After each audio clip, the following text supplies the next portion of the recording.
नर्मदे हर। आज है 9 दिसंबर 2025 और आज की हमारी परिक्रमा, आज के दिन की शुरुआत होती है। हम रात्रि को रुके थे सेगवा के गांव में। कमलेश जी है, कमलेश जी के वहाँ उनके घर पर हमें रात्रि विश्राम का सौभाग्य मिला। ये है उनके पुत्र अंकित जी। सेगवा से आगे बढ़ते हुए हम जा रहे हैं बरकाल, और बरकाल जाते वक्त रास्ते में ये बड़ा सा बरगद का पेड़, और यहीं पर पैदल परिक्रमा वासियों की व्यवस्था है, जलपान की व्यवस्था है, चाय की व्यवस्था। सवेरे हम चले थे सेगवा गांव से, कमलेश प्रभु जी के घर से। कल रात्रि का विश्राम उन्हीं के वहाँ था, और वहाँ से सवेरे निकलने के बाद सिर्फ 7 या 8 किलोमीटर हम आए हैं माँ नर्मदा जी के तट पर, बरकाल गांव में। बरकाल गांव में स्थित मित्रानंद स्वामी जी का नर्मदा कुटीर नाम से आश्रम है।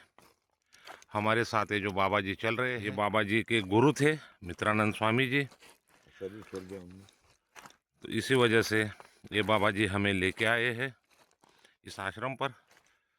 तो हम लोग आज रात्रि का विश्राम यहीं पर करने वाले। हम आ चुके हैं नर्मदा मैया के समीप।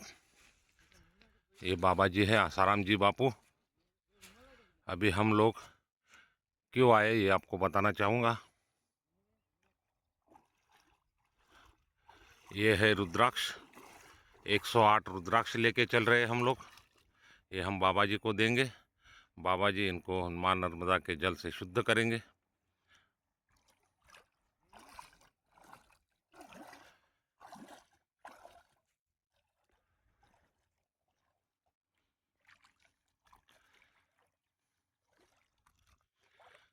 ये रुद्राक्ष मैंने ओंकार जी से लिए थे, वहीं पर इनका जलाभिषेक करके अपने साथ परिक्रमा करा रहा हूँ।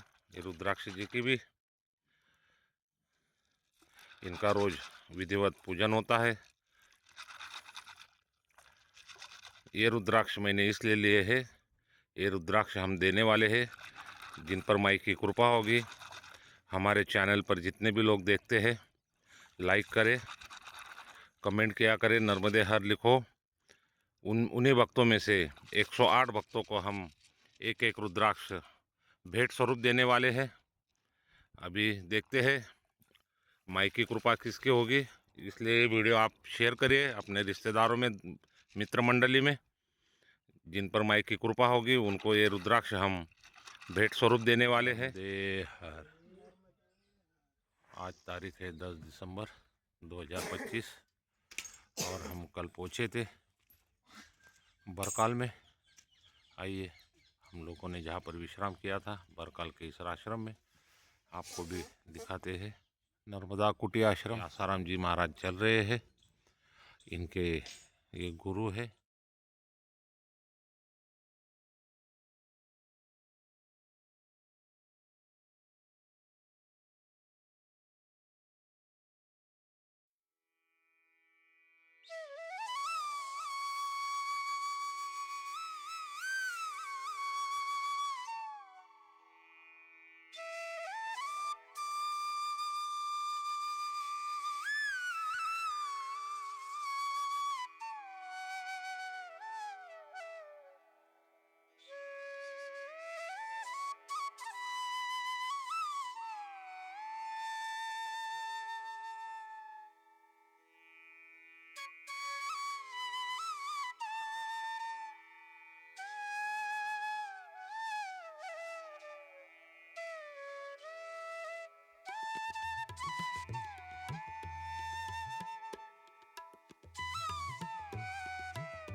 कल पूरा दिन और रात्रि इसी कुटी में हम लोग विश्राम किए थे। ये बाम्बू से बनी हुई कुटी है।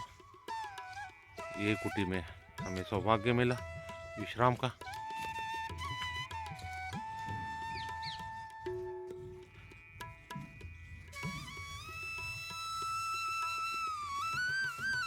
तो आइए चलते हैं अपनी परिक्रमा को आगे बढ़ाते हुए।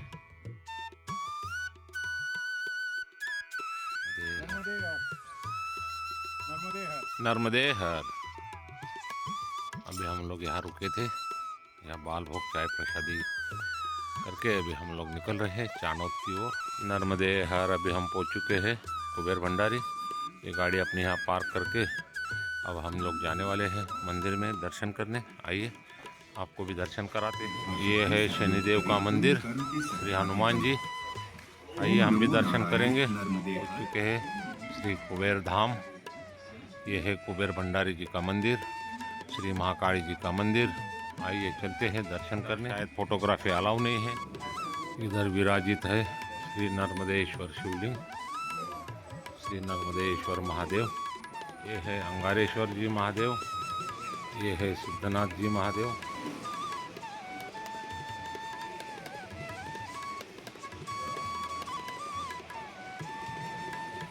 जैसे ही हम प्रवेश करते समय ही इस पीपल के वृक्ष के पास ही बने हुए हैं धातु से बने हुए शिवलिंग। आप भी दर्शन करिए। हमारा दर्शन आदि का कार्य पूर्ण हो चुका है। अभी हम निकलेंगे अपनी परिक्रमा को लेकर आगे। नर्मदे हर। बरकाल से हम लोग पहुंच चुके हैं तिलकवाड़ा। ये है माई का किनारा। नर्मदे हर। अभी हम तिलकवाड़ा के श्री हनुमान दादा के मंदिर में आए हैं। आप भी दर्शन करिए। हमारे दर्शन आदि हो चुके हैं। ये है रामेश्वर जी महादेव। कुबेर भंडारी से हम लोग आए थे, इस वाले रास्ते से आए थे। और ये है तिलकवाड़ा का जंक्शन। और इस सामने वाले रास्ते से हम लोग गए थे श्री हनुमान दादा जी के मंदिर। हमारे दर्शन आदि हो चुके हैं। अभी हम लोग बढ़ने वाले हैं आगे की ओर गरुड़ेश्वर धाम। तो यहाँ से दो रास्ते हैं। पैदल का रास्ता अलग है, वहाँ से बाइक भी जा सकते हैं, लेकिन बीच बीच में कुछ ज़्यादा ही ख़राब पैच होने की वजह से। और अभी हम अकेले भी नहीं हैं, हमारे साथ एक प्रभु जी जुड़ चुके हैं, उनको भी लेके चल रहे हैं। तो इसी कारणवश हम ये बड़ा वाला रास्ता है हाईवे, इस रास्ते से हम जाएंगे गरुड़ेश्वर। 22 किलोमीटर है यहाँ से गरुड़ेश्वर। तो आइए मिलते हैं गरुड़ेश्वर में। ये सामने से हम लोग आए हैं तिलकवाड़ा से। अभी हमें इधर राइट मुड़ कर जाना है गरुड़ेश्वर की ओर। आइए चलते हैं गरुड़ेश्वर। हम आ चुके हैं गरुड़ेश्वर स्थित श्री दत्त महाराज जी के मंदिर में। हमारे दर्शन आदि हो चुके हैं। आरती चल रही थी, अभी अभी उन्होंने कपाट बंद कर दिए। हम अभी बढ़ रहे हैं समाधि मंदिर की ओर। आइए आपको समाधि स्थल का भी दर्शन करवाते हैं। ये है माँ नर्मदा जी। और वो सामने जो क्रेन के नीचे दिख रहा है उस मंदिर पर भी हम गए थे। अभी हम हैं उत्तर तट पर और वो मंदिर स्थित है दक्षिण तट पर। वो तीर्थ था अपना वरुणेश्वर का, हमने भी दर्शन कराए थे आपको।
अभी हम आए हैं भोजन करने के लिए। या इसी संस्था के द्वारा भोजन प्रसादी भी दी जाती है। हम वाहन से थे तो 50 रुपये में पास बनाया है। ये है भोजन कक्ष, बहुत ही विशाल। अभी 12:30 बजे से भोजन चालू होगा। हम भोजन करेंगे और बढ़ेंगे आगे।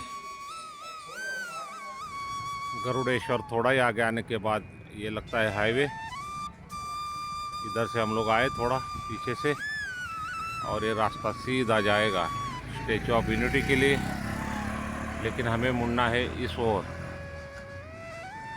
मुड़ेंगे लेफ्ट साइड में। इधर आएगा खड़गदा, खड़गदा होते हुए झरिया, झरिया से तनखल्ला, तनखल्ला से फिर जाएंगे छोटी अंबाजी।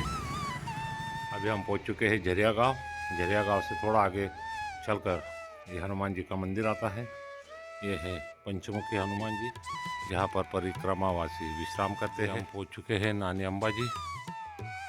ये पूरा पहाड़ों से घिरा हुआ क्षेत्र है, चारों ओर जंगल, और जंगल के बीच में बसा है ये माँ अम्बा का मंदिर। आइए आप भी दर्शन करिए।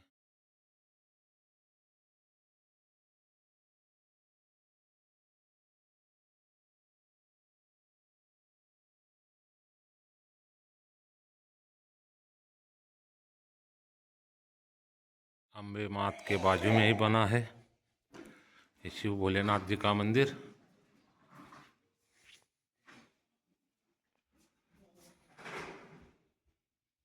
अभी हम निकलेंगे हापेश्वर की ओर।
नर्मदे जी पहुँच चुके हैं हापेश्वर में।